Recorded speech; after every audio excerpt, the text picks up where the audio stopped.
Welcome, brave souls, to the chilling depths of horror and detail, the realm where the shadows whisper ancient secrets and nightmares come to life.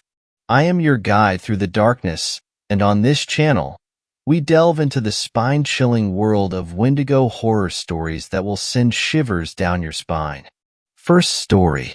The Wendigo. Blinded, Martin stumbled through the snow. The Wendigo followed close behind, toying with him.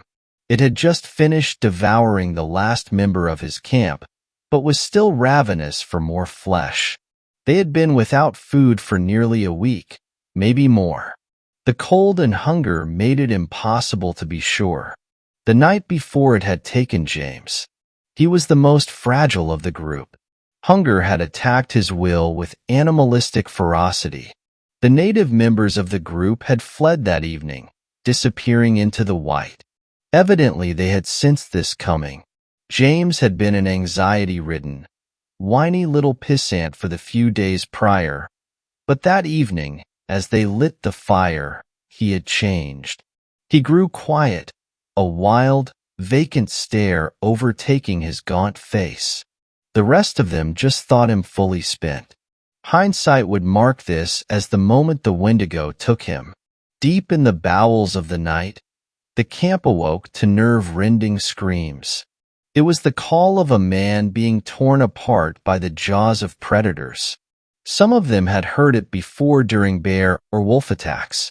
It was coming from George's tent. As they approached, guns drawn, they saw something flee into the night. They found George with his leg devoured up to his hip, dying rapidly of blood loss. He managed to sputter out the words, "James, Wendigo," before he expired. None of them thought James could have done this, but they ran to his tent anyway. They found him, crouched apishly, his face, chest, and hands covered in gore. He was gnawing on what appeared to be a human bone. He fixed them with that same wildly vacant stare from earlier, then rose up to full height, ripping the tent away with one hand. He stood a foot taller and wider than he had before. His face looked even more skeletal. He let out a piercing, preternatural cry that staggered back the already horrified men.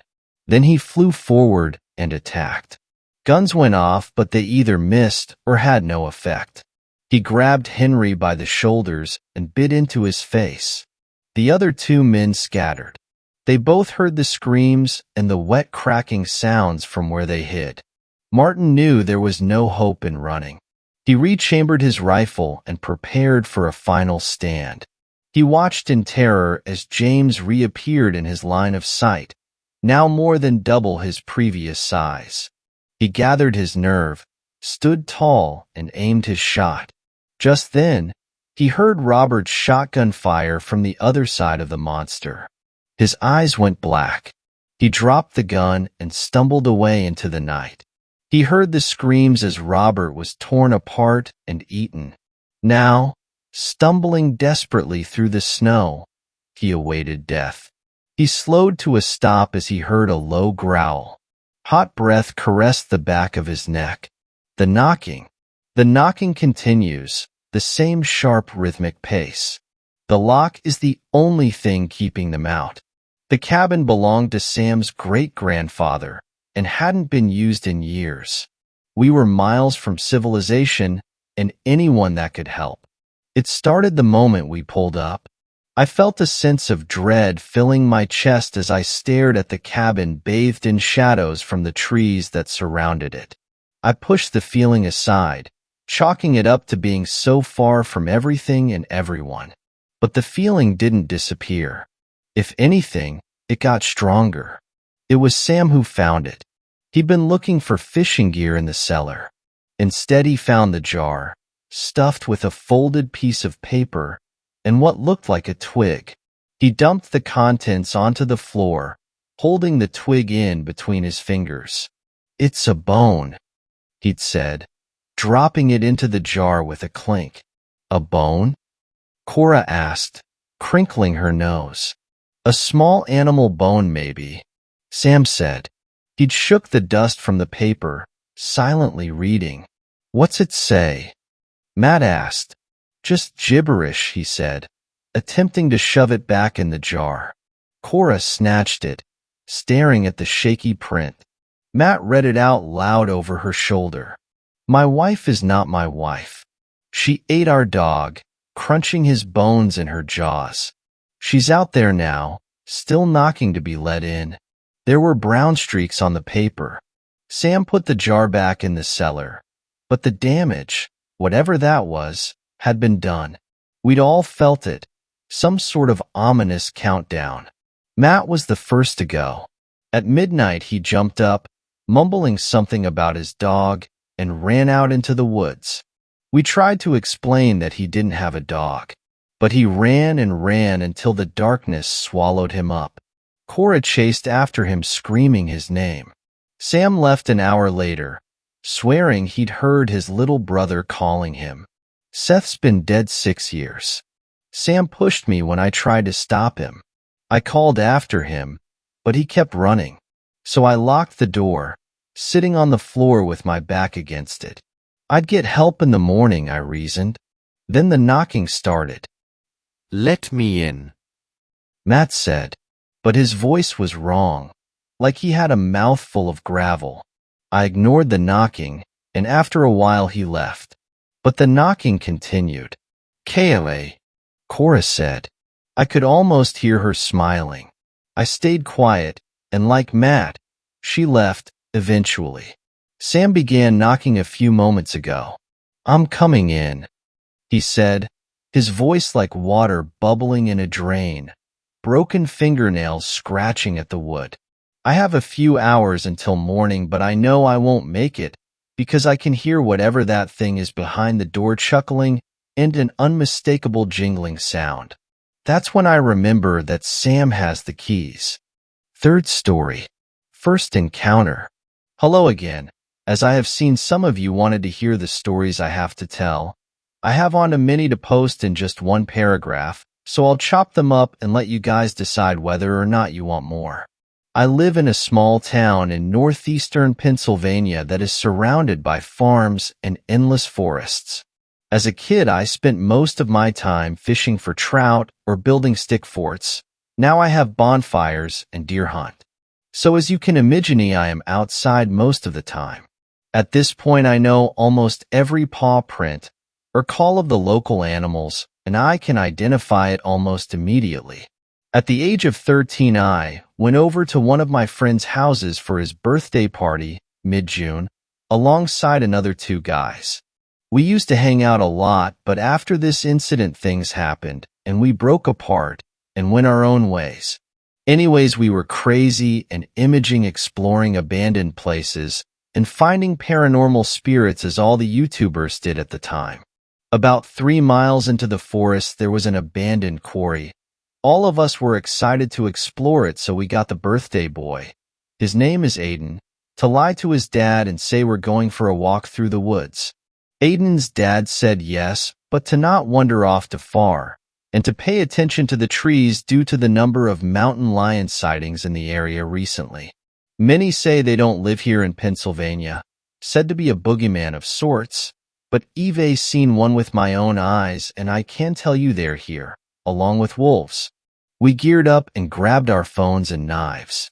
Well, at the time I didn't have a knife, but I borrowed one from one of the bigger guys. His name was Clayton, and he is a little out of shape, putting it nicely. He usually brought up to 10 knives to our parties like some sort of serial killer. Sometimes he made me worry. He also gave one to our 4th guy, named Marcellus. More ghetto than country boy, but it's okay, we got along at the time. As we packed our bags and got ready, we poked fun at each other. Me insulting Aiden's choice of footwear, wearing a pair of black and white Vans, while the rest of us wore boots. Clayton poking fun at me for being the smallest guy in the group, and Marcellus backing up Clayton's insults. As we headed out the door, excited for what we were going to find in the amazing abandoned quarry, imagining old mine shafts deep in the ground where coal was mined or copper, the air seemed to change. Change as is heavier, like when a kid in class threatens to kill everyone in the room. Yeah, that kind of heavy, almost a primitive fear. As I eerily looked around curious about what installed this primitive fear into my system, the others talked about what we were going to find. I think we are going to find some coal.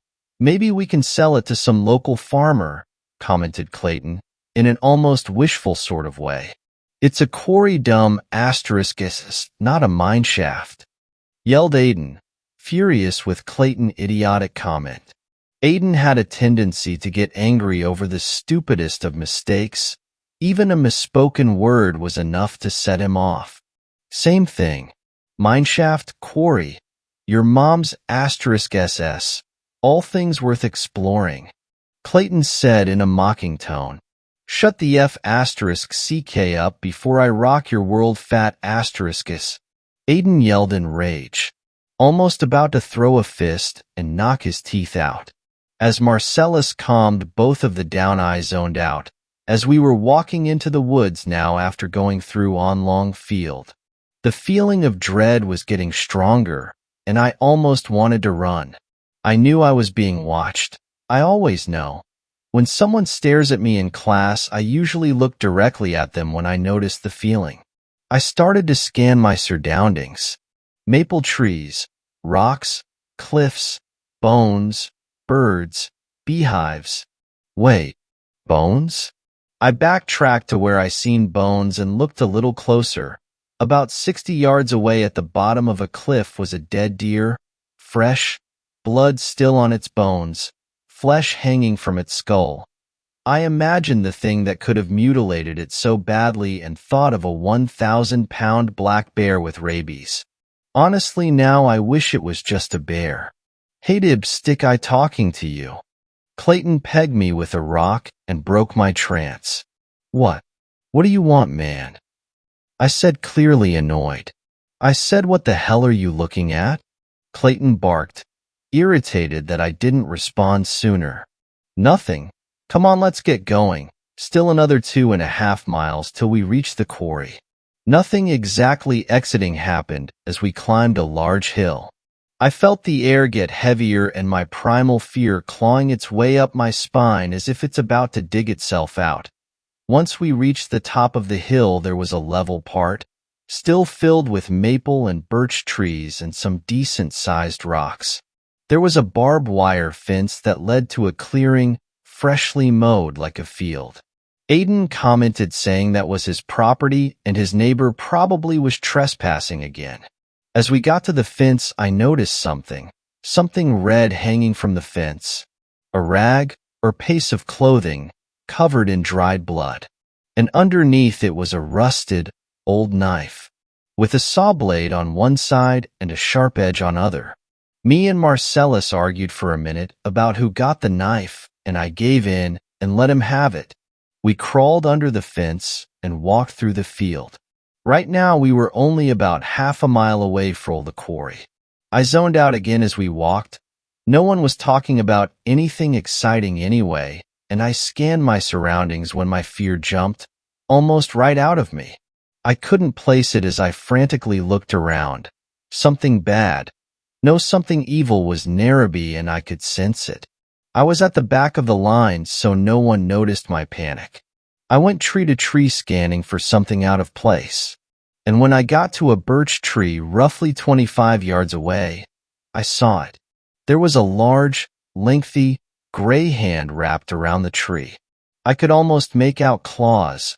The eye looked up above the hand, and I could just barely see the edge of a head. I looked at my friends who got a little bit ahead of me, looked back at the tree, and the gray thing was gone. I ran to catch up with my friends, deciding to keep what I just saw quiet so I'm not made fun of for the rest of the weekend. We finally started to see a clearing up ahead, with another barbed wire fence. We walked through a patch of thorn bushes about as tall as me, and it shredded our bare torsos as we took off our shirts and hung them from our shoulders. We crouched under the fence and made it to the quarry. Now, almost 50 years later, it was just some old cow pasture. We were a little bummed out as we were hoping for the ultimate mine shaft experience, but we knew logically what we would find.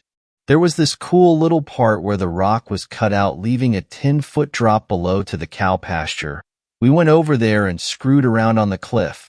It was roughly 100 yards away from the tree line, so we were a little far from the woods.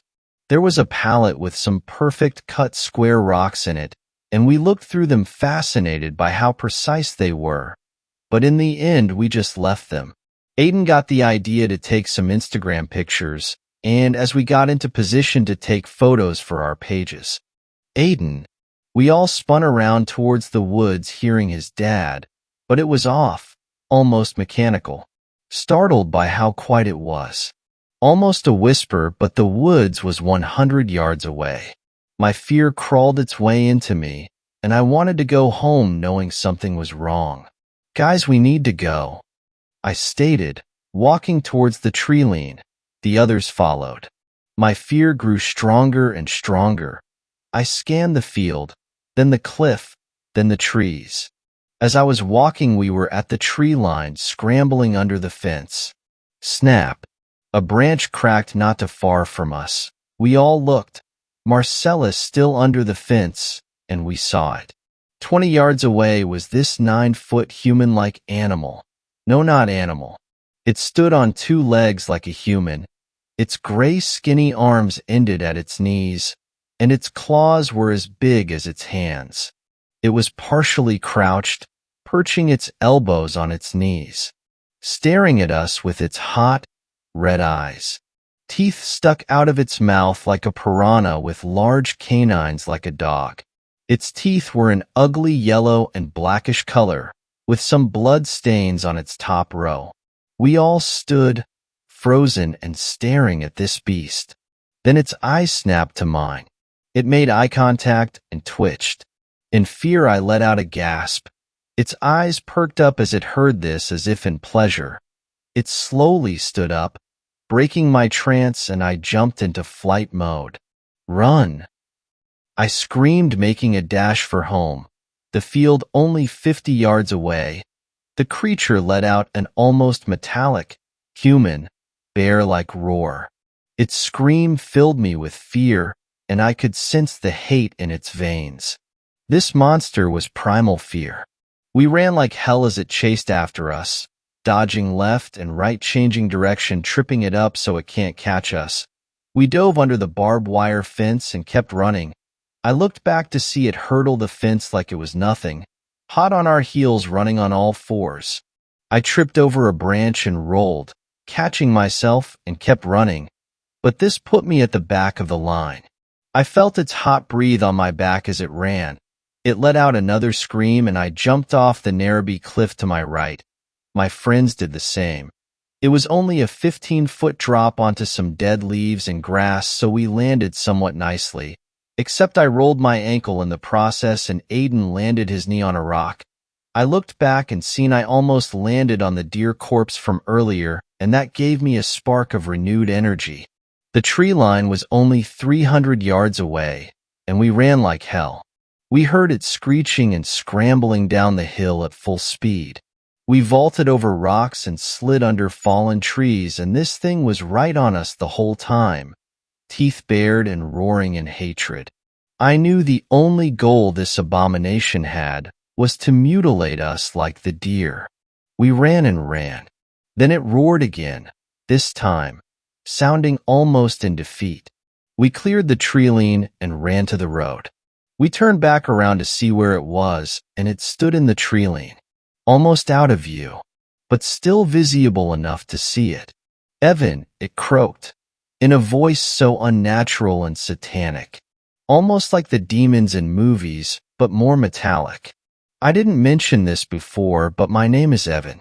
My friends always call each other mean things, so we rarely said our real names. Instead of primal fear, this time I felt primal rage. I puffed out my chest and slammed my hands on my pecs. I screamed, a little unsettled by my primal outburst. This thing simply smiled, turned around, and walked away. We all looked at each other and went back to the house. Aiden's dad didn't hear the screams, so we had to explain nothing. We went and hid in his room in silence. None of us really talked about it much except for me. If I was to ask them now about it, they would probably say it was just a bear and that we overreacted. But I'm telling you now, there was more to come to prove suspicions, at least to me. So that was part 1. Leave a comment if you want to hear more stories. 4th story. My wife and I found a door in the middle of the woods. What the hell? What is it, honey? My wife's voice called out from behind me. It's a door. She laughed. Did you break into the pot stash early? We're in the middle of the woods. Why would there be a— Oh, huh.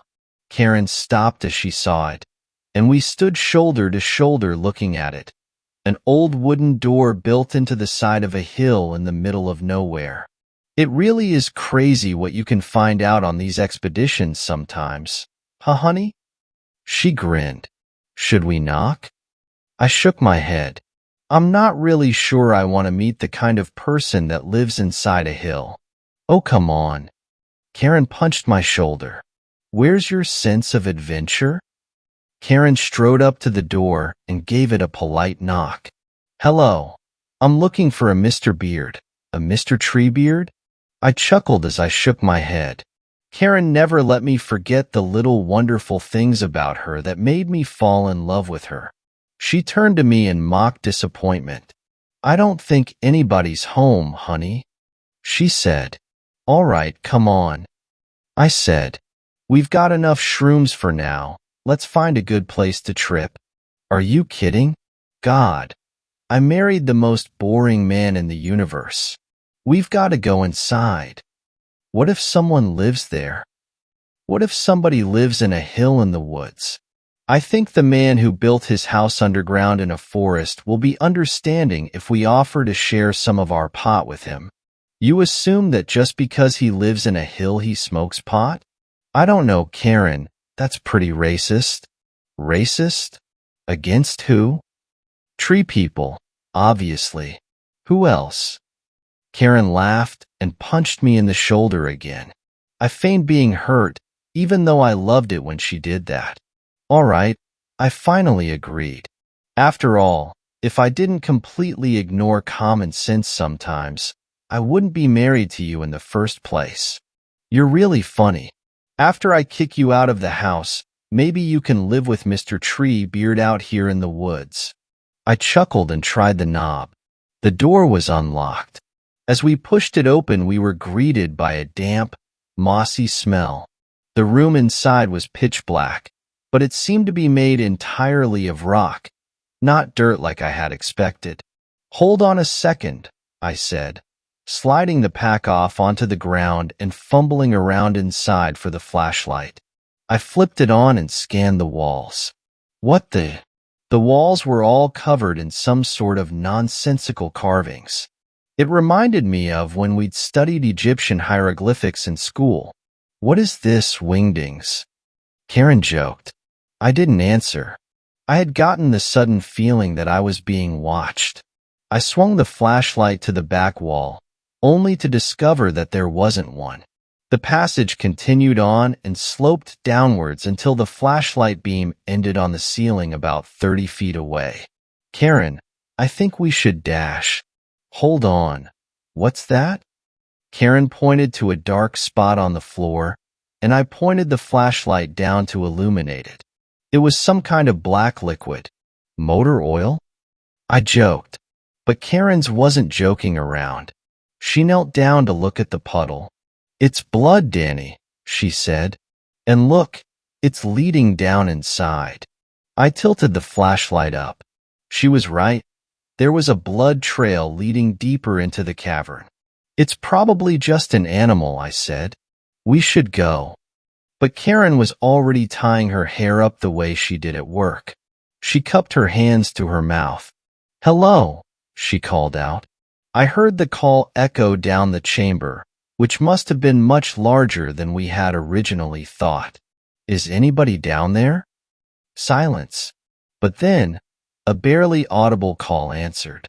Help. The call sounded like it was coming from deep within the cavern. When I heard it, all the hairs on the back of my neck stood up, and there was a sinking feeling in my chest. My every instinct started telling me to get the fuck out of this place. Karen, it could be some sort of trap, I said. Let's call the park rangers and then get the fuck out of here. Somebody's hurt down there, Danny, she said sternly. But then her expression softened a bit. Sorry, honey. This is what you got yourself into when you decided to marry a nurse. I sighed. I knew there was no stopping Karen once she had set her mind to do something, but I kept a tight grip on the heavy mag flashlight as we proceeded down the passageway. The blood trail got thinner as we walked deeper into the cavern. Whoever it was must have lost most of their blood in the antechamber. But if they were hurt out there, why had they retreated further into the cavern? Why not go outside where they had a chance of being found? It didn't make any sense. The air grew hotter and more humid as we went further down the increasingly steep slope, and a pungent smell of mold invaded our nostrils. I coughed as I breathed the horrid air. Where did all this dust come from? The deeper sections of the cavern walls had been cracked open by tree roots that had burrowed their way through the stone. What the fuck is this place? I whispered to Karen. Maybe some sort of makeshift survival bunker? She guessed. She cupped her hands to her mouth again. Hello-o. Her shout echoed down the hallway. If you can hear us, stay calm. We're going to help you get out to safety. Help. The voice was a little louder this time. We must be getting closer, I thought. But the sense of revulsion I felt on hearing the voice only got worse. Did she not feel it? As we went deeper inside, we found where the blood trail ended. There was a long smear of it on the ground. It looked like somebody had been dragged across the floor while bleeding heavily. And then it just stopped. Not even a drop after that. The walls of the cavern had now been almost completely overrun by roots, and breathing was getting difficult as the air had grown hotter and more choked with dust. Help. The voice was very close now, and I could now make it out more clearly. It sounded strange, all breathy and raspy, like a crude imitation of what a person should sound like. The floor had now become so steep it was impossible to go any further without risking a fall into God knows. We've got to get down to him somehow. Karen wheezed out. She must have been having even more trouble breathing in the hot, thick dust than me. I've got it, I said. You step back. I pulled out the length of rope we'd brought in our emergency gear and tied it to one of the thick roots springing through the walls of the cave. I gave it a few firm tugs to make sure it was secure before tying the other end around my waist. I'd never wanted to turn around and go home so badly, but I knew there was no way Karen would leave without seeing this through. I started to climb down carefully, leaning over and moving the flashlight around to try to see what was going on without slipping and falling. I could see the vague outline of a man in the darkness, and I swung the flashlight beam over him. My blood went cold. Karen, run. What? Run. My breath was knocked out as the rope yanked back against my waist. I hoped it was Karen pulling, but I knew it wasn't. She wasn't that strong. I landed on the ground hard, and the rope continued to pull me backwards. Danny, what the fuck is Dash? Run, goddammit. She started to back away as the roots on the walls all started to move, slowly snaking their way towards us. I sawed through the rope with my pocket knife and stumbled forward into a sprint, yanking Karen along with me. She wouldn't have hesitated if she'd seen what I had. At the bottom of the cavern, a man had been suspended above the ground in a giant web of roots that were writhing and sliding through him. Little bulges were moving slowly up the roots that led away from his collapsed and shriveled body, one root jutting into his throat and twisting around every time he called for help. The plant was working his voice box like a puppet. We abandoned our flashlight and gear bag in the cave behind us as we sprinted towards the exit in total darkness, hacking and coughing as the moldy, dusty air of the cavern filled our lungs. I could feel myself tripping on roots that had not been there on the way in. I felt a yank on my hand as Karen fell, and we both tumbled down onto the writhing roots which circled around our limbs and began to drag us backwards. I started hacking desperately at them with my pocket knife. The roots recoiled as I struck them, and I managed to free my legs. I pulled at Karen's hands, but the roots were stronger. "Just leave me," she shouted at me. "Fuck no." I swung blindly at her legs, and the knife connected with a sick thud. I swung a dozen more times, slashing her legs once by mistake before she was loose enough to yank free. We kept running towards the door, and I could feel the air getting cooler and fresher, and the floor beginning to level out. We'd almost made it. I could see the outline of light around the door now. We ran full force into it, ricocheting off and bouncing back onto the ground. I scrambled up. "Please be open." I grabbed the knob and yanked, and a torrent of fresh air and sunlight poured into the cavern. I grabbed Karen's arm and half-dragged her through open door before collapsing exhausted on the ground.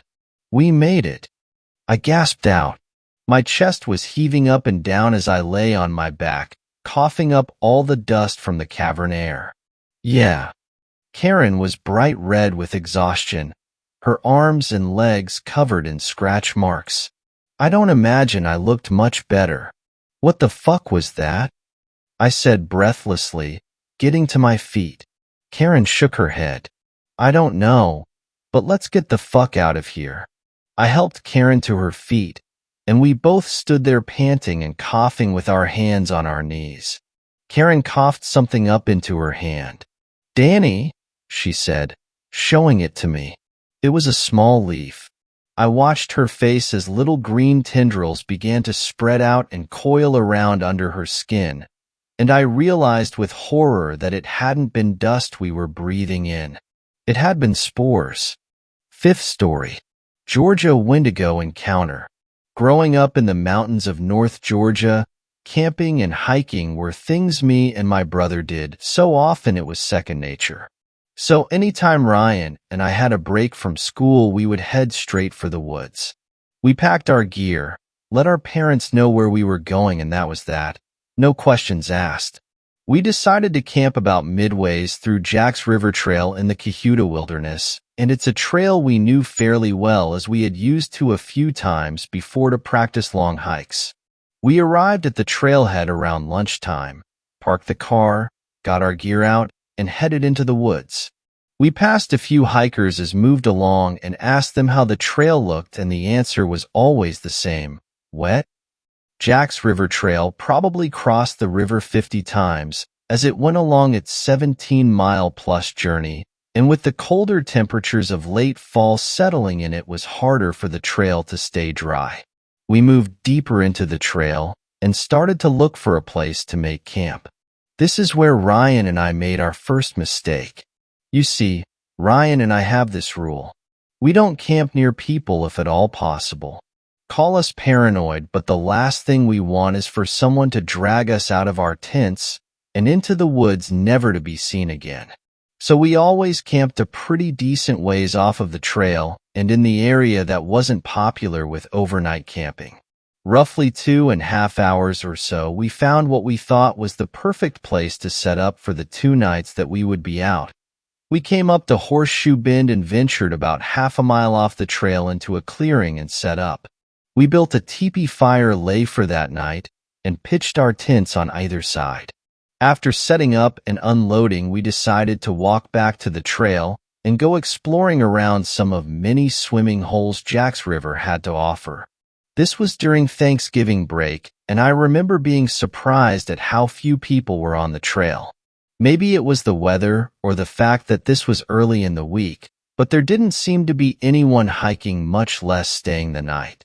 Around 5 o'clock, Ryan and I headed back to camp to start our fire, make dinner, and settle in for the night.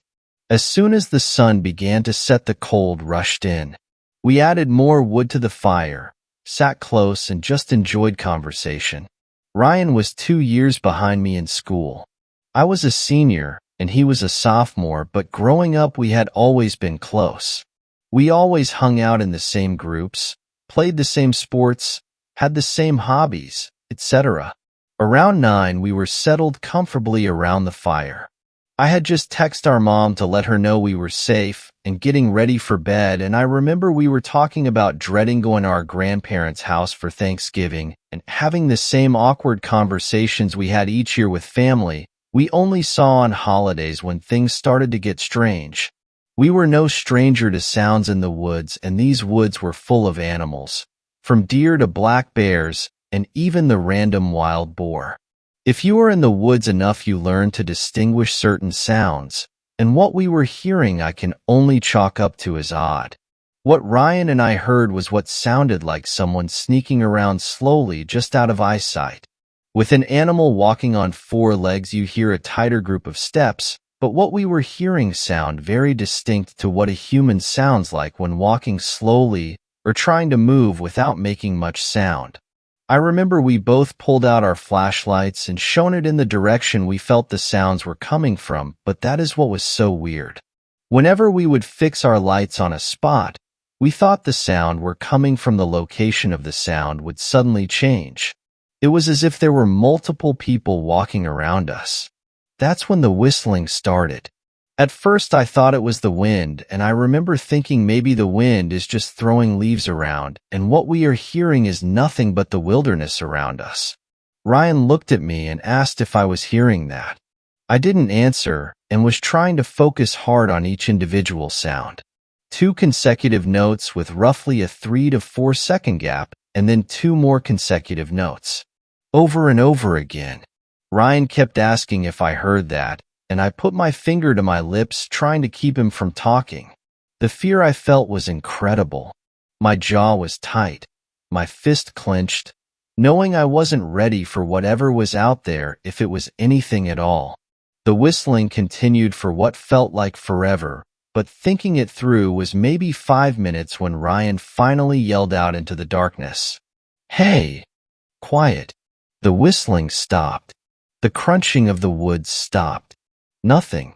I was pissed. I looked at Ryan with a, "What the hell?" look, and he shrugged his shoulders. "I had to do something," he said. I just shook my head. We sat there in silence for a few minutes when the woods erupted with noise. Something or someone was running in a circle around our campsite. The whistling came back. 2 consecutive notes with the same 3 to 4 second gap, and then 2 more consecutive notes. How could someone whistle this loudly without cracking while also running? I was done. I stood up, shining my flashlight in all directions, trying to catch a glimpse of whatever was screwing with us. Nothing. It felt close enough to touch, but we never saw a thing. That's when the movement stopped, but the whistling was still constant. It was so loud. Inhumanly loud. I looked at Ryan and told him to call the police. Now this is the part one will never forget. The part one never liked to talk about. While Ryan was on the phone with the dispatcher and telling them our location and what was going on, I stepped around the fire towards my tent. Inside my bag I had a 6-inch fixed blade that I always carried and thought I would feel a bit more comfortable with it in my hand more than just my flashlight. Yes, I went to unzip my tent. Trying to keep my eyes toward the woods, I heard some movement directly in front of me. I swept my light up in front of me, and for maybe 2 seconds I saw it. Whatever this person or thing was, it was about 5 feet up in a tree. Everything about it was long. Its arms, legs, neck, fingers, everything. And it was fast. As soon as the light hit it, launched backwards off of the tree. I heard it land, but it either jumped an impossible distance or landed in a thicket, because I heard it but never saw. I don't think I have ever yelled so loud. I ran back to where Ryan was and sat down. He kept asking me what I saw, but I couldn't answer. I just kept thinking about what I saw. Maybe 10 minutes later, we saw a couple of flashlight beams coming through the woods, and about 3 guys came into view, asking if everything was okay. I settled a bit and started asking them if they had seen or heard anything. All they said was they heard a lot of movement and then heard my scream, and that's when they headed in our direction. I tried to explain what had happened without sounding crazy, but it didn't seem to work. One of the guys walked around a bit and came back and said he didn't see anything. Ryan told them that we called the police, and roughly 30 minutes later, a park ranger showed up. Ryan and I tried explaining everything to him, but he just chalked it up to either a curious animal or some campers trying to mess with us. Either way, Ryan and I decided we weren't staying the night. We packed our stuff up and walked out of the woods with the ranger. He took our statement and we got in our car and drove home. Ryan and I don't talk about what happened that night, but neither of us have been back to Jack's River Trail and will probably never go back. 6th story. Why I stay away from national parks. We had been driving through the forest for about 20 minutes when my daughter started acting strange. Kylie was ordinarily a loud, active toddler with so much energy that my wife and I usually had to drag ourselves along behind her. Yet now, in the shadow of the huge evergreens, she had fallen silent. "Everything okay back there?" I asked. No response. "You excited about visiting the park, honey? We might even see a bear." I tried again. Still nothing. Kylie was staring with absolute concentration at the shadows beneath the trees. "Kylie? Honey?" My wife, Heather, reached back and shook Kylie's knee. "There's a man in the woods," Kylie said simply. "Of course there is, honey. It's a national park." I laughed, but Kylie just scowled and looked back out the window. I sighed. The sun was just starting to cast its golden beams through the misty woods, and if Kylie was in one of her moods, we had a very long day ahead of us. I spotted a gravel turnoff up ahead, and it occurred to me that maybe Kylie was just grumpy from the long car ride. My wife and I were plenty sore ourselves, and the prospect of dipping our feet in a cool mountain stream was too good to miss. I pulled in beside a dusty pickup truck and flashed a mischievous grin at Heather. We were both out the door as soon as the wheels stopped rolling. Kylie, however, refused to budge. "This is a bad place. I don't wanna." My daughter crossed her arms. There was no reasoning with her when she was like this. I nodded to my wife, and we each grabbed an arm to lift her out of the car seat. Kylie wailed and clawed, putting up such a fight that I was grateful that I'd trimmed her nails in the hotel room the night before. I looked over my shoulder at the pickup and winced. If the driver was around, he'd probably think that Kylie was being kidnapped. "There's a creek down there with big rocks and fish and waterfalls," I cooed. "You're gonna love it, Kentucky." Suddenly, my daughter stopped crying, but it didn't have anything to do with my pep talk. "Okay, Daddy, let's go." Her arms had gone slack, her face blank. I'd only ever seen her like this once before, when our plane had hit a gut-dropping patch of turbulence. The kind that makes passengers wail, luggage fall, and lights flicker. Then as now, she just shut down, too frightened to function. I couldn't imagine what was scaring her so badly. Apart from the rustling leaves and the murmur of the stream down below, the early morning forest was still. I slipped a neon pink jacket over Kylie's head before lifting her onto my shoulders and starting down the steep, muddy trail. Heather let out a loud whoop and sprinted past me. I winced. It felt wrong to disturb the silence. I thought and then wondered if Kylie's irrational fear had infected me as well. We found Heather lying on a smooth white stone beside the water, kicking her feet in the rapids. "It's so peaceful here," she smiled, and I had to agree. Even Kylie seemed to be doing better. She sat at the edge of the rock, absent-mindedly tugging at clumps of moss. "You're pretty quiet, champ." Heather rustled our daughter's hair. I'm listening to the man in the woods, Kylie replied, with that same flat voice. A shiver ran up my spine. Most toddlers say creepy things from time to time, but Kylie had never gone this deep into her daydreams before. What man in the woods? Honey, nobody's talking. Yes, he is. I can hear him. He's talking inside my head. Heather and I exchanged a glance. What's the man saying, champ? Heather asked. Kylie just frowned and pulled away, as if to say that whatever it was none of our business. The morning air suddenly seemed just a little bit cooler. A bird took off from a branch above us, and Heather and I both jumped, but not Kylie. Our daughter was staring dead ahead at something on the other side of the creek. Before either of us could stop her, she got on all fours and scurried across the smooth river rocks. It's amazing how fast small children can move when they really want to. By the time we got to our feet, Kylie was halfway across the creek. Not being a barefoot toddler myself, I slipped almost instantly, plunging into the freezing, waist-deep water. My daughter, meanwhile, had already reached the far bank. I felt a sudden, horrible certainty that if she climbed up it, we would never see her again. Fortunately, my wife was a lot less clumsy than I was. Jumping from rock to rock, she managed to grab the back of Kylie's pink jacket seconds before she disappeared into the ferns. Ordinarily, Kylie screamed her head off whenever we stopped her from doing what she wanted. But now, she was calm. In fact, she was giggling. Hee hee, Daddy got wet.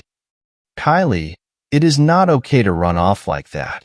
What's gotten into you? My wife demanded.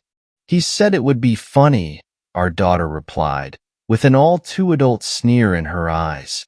And he was right. Only then did it occur to me to climb the eroded bank and see what had made Kylie so eager to cross the stream. My fingers sank into the mud as I pulled myself upward, then fell back with a yelp as sharp teeth sank into my ankle. Kylie, Heather yelled. My daughter had bitten me. He doesn't like it when you look. Kylie hissed. That's enough. I grunted and picked my daughter up. She went into full tantrum mode, battering me with her tiny fists, but I was finally able to peer over the muddy creek bank. I saw only more trees, rotting logs, and a carpet of decaying leaves. Whatever Kylie had been so eager to get to, it was long gone. It was the worst fit Kylie had thrown in years, maybe ever. Getting a flailing, screaming, biting child back across the slippery rocks was no easy feat. By the end of it, all three of us were soaked and exhausted. I reached out for the car door and patted my hip for my keys. They weren't there. Had their clip come undone when I'd fallen in the water? Or had Kylie pulled them off on purpose? I didn't like to think about what that might mean. The keys. I groaned. I have to go back. Heather looked up at me from where she was struggling with Kylie. Her eyes begged me not to go. I understood how she felt.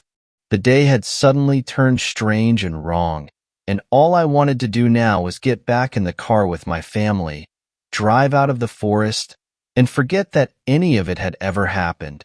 I glanced over at the pickup truck beside us. It was covered with dust and dead leaves, as though it had been sitting there abandoned for years. And what had happened to the driver? Something seemed to slither beneath the grimy blue tarp in the truck bed. I shuddered and turned back to my family. Kylie had finally calmed down. She sat in the gravel, messy hair hanging over her face, not saying a word. Babe, please. My wife whispered. Why don't we just go back to the road? We can flag someone down, ask them to call for help. Images flashed through my head.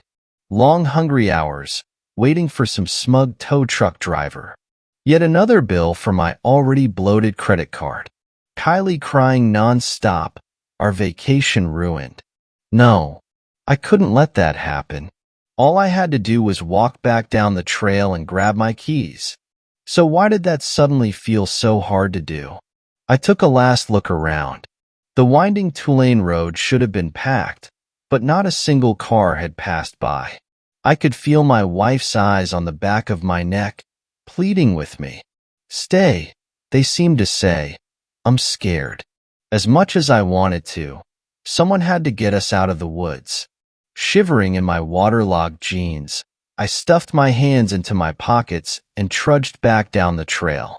I found myself wishing that somebody else would appear, just to confirm that we were still inside the borders of the national park at all.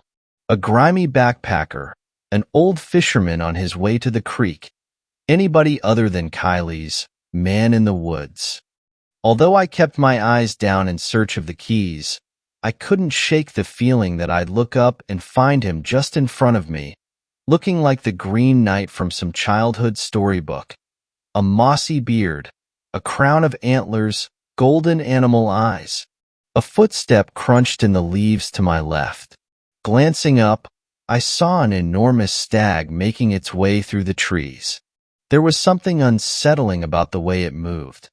It didn't look my way, didn't freeze when it saw me. It just kept walking straight ahead, like it was being guided by some terrible purpose. It was heading for the car. I jogged back up the slick path. The stag had reached the edge of the forest. Heather, oblivious, was squatting in the gravel, trying to talk to Kylie. My daughter sat with eerie patience, staring straight ahead, like she knew the stag was coming. From my vantage point, I could see how it walked out from the tree line and knelt down in front of her, as though inviting her to ride it. I could hear my wife and daughter arguing. Honey, get back. That's a wild animal. You don't know what it might do. The man in the woods says I should go with it, Mommy. He says where I'm going, there's lots of other kids just like me. Heather had heard enough. She grabbed for Kylie's arm, but the stag came between them. Snorting and frothing at the mouth, it reared back and rammed its head into my wife's chest. Heather flew backwards, impacting against the driver's side mirror with a sickening crack. She crumpled to the ground and lay still. Kylie, meanwhile, was already climbing onto the stag's back. No! I screamed. Kylie, wait. But the big animal was already moving. My daughter clung to the mangy fur of its neck. Her golden hair flashed in a beam of sunlight. Then she and the stag were gone, swallowed by the shadows of the forest. I ran to my wife. Heather was hurt, but breathing. I was trying desperately to remember my Cub Scout first aid when I heard tires crunching on the gravel. It was an ancient Park Service vehicle, and the woman behind the wheel looked just as grizzled as the car itself. She couldn't have been older than 30, but her sharp green eyes missed nothing. Everything all right here, sir? The ranger asked. Her hand was on the pistol at her hip as she stepped out of the vehicle. My wife, she was attacked by a deer. I stammered. And my daughter, she's missing. Let me see your hands. I did as I was told. I realized that she was looking for blood or bruising on my knuckles, signs that I had been the one to slam my wife against the side of the car. Okay, she grunted. Step back. She bent down to inspect Heather. My wife let out a gasp as the ranger pressed on her right side. Ribs broken. The ranger grunted. Should probably get her a doctor. Now what's this I hear about a missing daughter? I launched into my story. Leaving out the harder-to-believe elements made sense at the time. I told the ranger that Kylie had simply run off into the woods after a deer. Only later would I realize what a terrible mistake I had made. Time's a-wasting, then. The ranger grunted. Most lost kids are found within a couple hours. The ones who aren't, she trailed off, bent low over some knobs and buttons in her cruiser, then returned with a frown. We always get bad reception out here, ma'am. Are you going to be all right to rest in the back seat of the cruiser while we look for your little girl? My wife winced, but nodded. The old-fashioned pack that the ranger extracted from her trunk looked bigger than she was, but she hitched it onto her back with ease. Her uniform, too, wasn't quite what I was used to, but the Forest Service brown color was familiar enough. "Well," she asked, "you coming or not?" In between shouts of Kylie's name, the ranger introduced herself as Maddie Corvin. "We'll do a quick search of the area, but after that I'm going in for backup," Ranger Corvin said. "Keep the cruiser in sight at all times. You might think you know where the road is, but trust me, it's easy to get turned around out here." I could see what she meant. No matter which way I was facing, the carpet of ferns and dead leaves looked the same. Enormous tree trunks rose up from it like columns in some ancient temple. Then I glimpsed something that made my breath catch in my throat. A hot pink jacket. Ranger Corvin was yelling after me, but I only had thoughts for that sad little jacket laying in the mud. I ran to it, flipped it over. A pale, lifeless face stared up at me. Its eyes were hollow pits, its mouth a crimson smile sliced from ear to ear. A strangled cry escaped my lips. It took me a long moment to realize that I was looking at some sort of doll. Its head was made of an empty hornet's nest, its grin painted on with what looked like berry juice. Who would make something like this? A bony hand squeezed my shoulder, and I jumped. Maddie Corvin glared down at me. "I warned you not to run off on your own," she spat. I didn't understand why she was so angry until I looked around. I could no longer see the parking lot or the trail. I had no clue how to get back, and from the expression on Ranger Corvin's face, neither did she. She took out a compass, and we both waited while its needle spun, and spun, and spun. Ranger Corvin took a deep breath, the kind you take when you're trying to get your fear under control. She replaced the compass on the side of her pack, extracted some reflective tape from a side pocket, then wrapped a strip of it around a nearby tree. "Looks like old Higgs wasn't completely full of shit after all," she muttered. "Huh?" I asked. "Bert Higgs, my predecessor. He used to say that all sorts of strange stuff happened on this side of the park." "What did he say?" "Dunno. Never paid him much attention. I always figured he was just messing with me, 'cause he didn't like women in the service. I joined up in '73, and he retired 2 years later."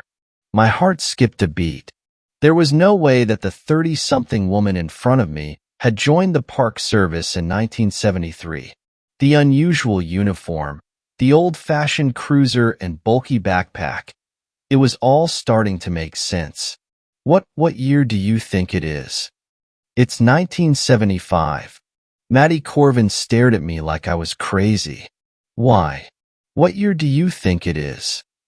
Before I could answer, a snapping twig made us both spin. The stag.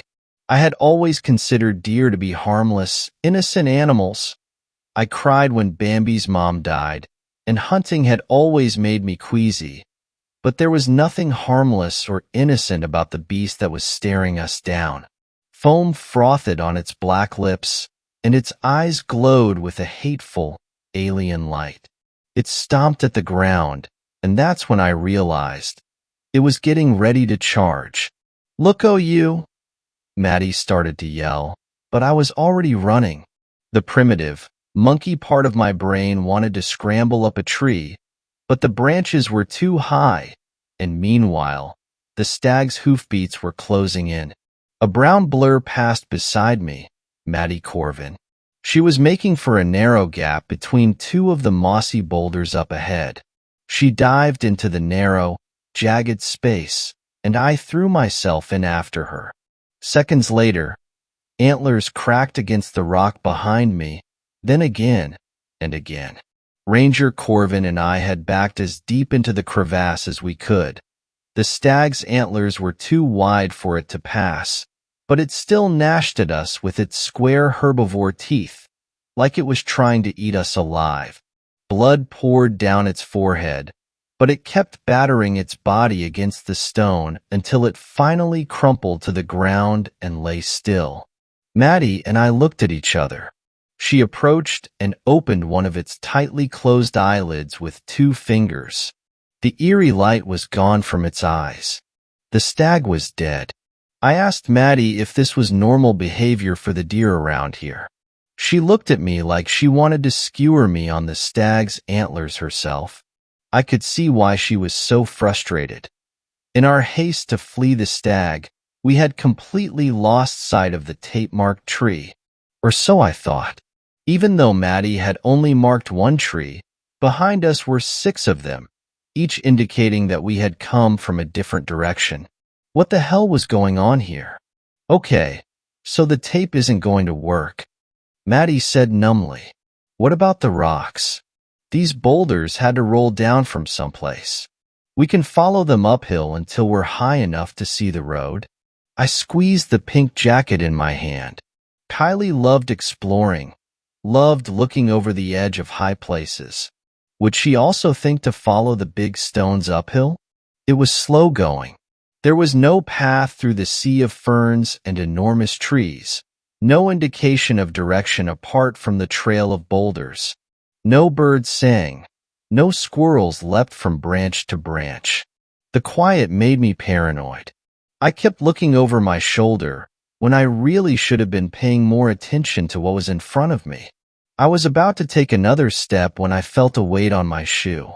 Something cold and heavy slithered across my foot. I heard a rattle. No, a lot of rattles. The ferns around us were rustling, but not because of any breeze. Maddie Corvin froze. We made eye contact and she reached, slowly, for the nearest boulder. I copied her. The feel of the rough stone was reassuring, but would I be able to scramble up it in time? No quick movements, I warned myself. Do not panic. No matter what happens, do not panic. With a shout and a kick, Maddie Corvin sprung onto the rock. Something long and writhing snapped at her as it fell from her leg. She was clinging to the rock by her toes and fingernails, but she had made it. Meanwhile, the rattling around me intensified. My blood turned to ice as the thing on my foot began to coil its way up my bare leg. Its scales were cold against my skin. The tongue of a second snake flickered against my ankle. Maddie, I whispered. Get going. Find Kylie. The look in Ranger Corvin's eyes as she looked back at me told me I was a dead man. But she understood that Kylie was my priority. She scrambled up the boulder and out of sight. The serpent coiled around my thigh, squeezed tighter. I held my breath, waiting for its bite, but it never came. The snake wrapped around my ankle hissed up at it. With a hiss of its own, it slithered down my other pant leg and out the cuff of my jeans. It was now or never. I very slowly lifted my boot and planted it on the rock. I would only get one chance at this, and if I fell, I was a dead man. Fangs shot out of the ferns and buried themselves in the sole of my shoe. It was all the motivation I needed. I threw myself against the rock face and clawed my way to the top of the boulder. The ground below looked deceptively peaceful from up here, and Ranger Corvin was nowhere to be found. I climbed from stone to stone until the slope of the land grew steeper. Up ahead, a jagged black cave opened in the cliff face like a hungry, toothless mouth. Several objects hung from the branches around it. More of those creepy dolls. The gruesome style was the same as before, but the clothes they were wearing were different. Where I'm going, there are lots of kids like me, Kylie had said. Did each one of those figurines represent a kidnapped child? I shivered. The breeze from the cave was musty and cold. Whatever was causing the strangeness in this part of the park clearly emanated from here. The dolls were proof enough of that. Did I really think I stood a chance against something that could vanish at will, control the minds of animals, and send a horde of snakes slithering down the side of a mountain? It didn't matter. My daughter's life was at stake. So much had changed after Kyle was born, and one of the things I left behind was my cigarette habit. I used to smoke about a pack a day, but during my wife's pregnancy I cut it back to 0. Even so, I never stopped carrying lighter in my pocket. I couldn't have said why. Maybe I imagined having one last toke in my final moments, like some 80s movie action hero. Instead, that frail piece of plastic was about to be my only source of light as I entered the cave ahead. The sloping stone ceiling grew lower and lower as I walked. I've always been claustrophobic, and soon I was afraid I would have to crawl in the dirt alongside the hand-sized cave spiders. But the path never grew so narrow. In fact, I couldn't shake the feeling that something just a little bit taller than me had been moving through here for so long that the tunnels had accommodated to its shape. Before long, the daylight and fluttering insects of the surface world were gone. There was nothing but me and my lighter, and I had no idea how much juice it had left. At any moment it might burn out, leaving me in total darkness. The flame reflected off of something up ahead. Dark and rainbow patterns shifted on its surface, reminding me of oily water, but the stuff was too thick for that. Glistening strands of it hung, mucus-like, from the ceiling. A tiny figure stood at the edge of the weird pool, looking doubtfully into it. Careless of whatever dangers might have been lurking in the shadows, I threw open my arms and ran to her. "Kylie." "Hi, Daddy." My daughter smiled. She didn't seem hurt, not physically at least. I asked her what she was doing here. "The man in the woods says I should go for a swim. He says if I do, I'll be able to fly and talk to animals just like him." What? I couldn't believe what I was hearing. "How?" "I dunno. Why don't you ask him yourself? He's standing right behind you." At that moment, the flame of my lighter went out. I hugged Kylie to my chest and fled back the way I'd come, I hoped. My foot slipped on a loose rock, and I crashed headfirst into something that was cold, slimy, and taller than me. There was an awful, inhuman chittering noise. 6 long fingers grazed my hair as they grabbed for my head. Kylie screamed. I dragged us forward along the cave floor, ignoring the spiders skittering through my hair and down the back of my shirt. The man in the woods, whatever it was, strode slowly behind us, taking its time. Enjoying this. There was a light up ahead, but that didn't make sense. Even if we had made it further than I thought, we still shouldn't have been anywhere near the cave entrance. The light bobbed closer, shone on our faces. It was a flashlight. Its beam flickered up to the thing hovering over us. "Stay down and keep moving," Maddie Corvin shouted. The boom of her echoed deafeningly from the cave walls, but in the glow of her flashlight, the path to the exit was clear. There was movement behind us, a lot of movement, as though dozens of child-sized things were scurrying across the cobwebbed ceiling. Maddie kept firing, and Kylie and I kept running. I set my daughter down as soon as we were free of the cavern. To my surprise, I could see the creek and even the cars from where we stood, less than half a mile away. It was as though whatever disorienting power permeated the place had faded, at least for now. Moments later, Ranger Corvin backed out of the cave, her pistol still aimed into the gloom. "Did you get it?" I whispered. "I don't know," Maddie answered truthfully, "but I'm not budging from this spot until I'm sure you folks are safe. Get back to your wife and get out of here." With Kylie on my shoulders, I staggered back through the ferns. My eyes swept the ground for snakes, but like the 6 tape-marked trees and creepy dolls, the rattlers were suddenly nowhere to be found. At the edge of the creek, I spotted something shiny lying in the mud. My car keys. Heather sat up in the back of Ranger Corvin's cruiser as we approached. "You're back so soon," she called out. "How on earth did you find Kylie so fast?" From Heather's perspective, I had been gone only a few minutes. For me and Ranger Corvin, however, it felt like half a day had passed. I wondered what Maddie would find when, and if, she made it out of the woods. My wife's eyes grew wide as she heard 3 gunshots from the ridge above. There was something desperate about the sound that spurred me into action. Ranger Corvin needed help, and we were the only ones who could get it for her. "I told you this was a bad place," Kylie sniffled, wiping at the cave dirt on her face. Heather clipped her into her car seat as I pulled out of the gravel turnoff and raced back down the two-lane road to a small gas station that I had spotted near the entrance of the park. Leaving the engine running, I dashed inside.